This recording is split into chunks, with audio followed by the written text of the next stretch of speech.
शत्रूचा कर्दनकाळ Rafale भारताच्या ताफ्यामध्ये दाखल झालाय। तर भारत आणि फ्रान्सने 26 राफेल सागरी विमानांसाठी करार केलाय। दोन्ही देशांच्या संरक्षण मंत्र्यांनी या करारावर स्वाक्षऱ्या केल्या। फ्रान्स सोबत 26 राफेल मरीनचा विक्रीसाठी आता 63,000 कोटींचा सर्वात मोठा संरक्षण करार करण्यात आलाय।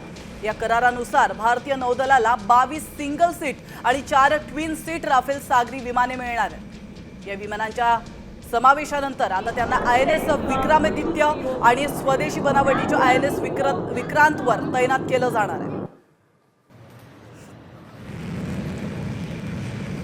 तर आपण पाहतोय अतिशय महत्त्वाची आणि पाकिस्तानला धडकी भरवणारी ही बातमी आहे, कारण शत्रूचा कर्दनकाळ राफेल भारताच्या ताफ्यामध्ये लवकरच दाखल होणार आहे आणि त्या संदर्भातील संरक्षण करार देखील करण्यात आलेला आहे। भारत आणि फ्रान्समध्ये हा करार झालाय। 26 राफेल सागरी विमानांसाठी हा करार करण्यात आलाय। तर दोन्ही देशांच्या संरक्षण मंत्र्यांनी या करारावर स्वाक्षऱ्या केल्या।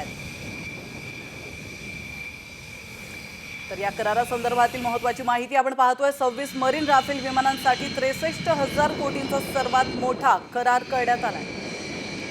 भारतीय नौदलाला 22 सिंगल सीट आणि 4 ट्विन सीट राफेल मिळणार आहे। तर 26 राफेल मरीन विमानांची डिलिव्हरी ही 4 वर्षांमध्ये सुरू होणार आहे। INS विक्रमादित्य आणि INS विक्रांतवर हे तैनात करण्यात येणार आहे। तर भारताच्या ताफ्यामध्ये राफेल विमानांची संख्या ही 62 होणार आहे।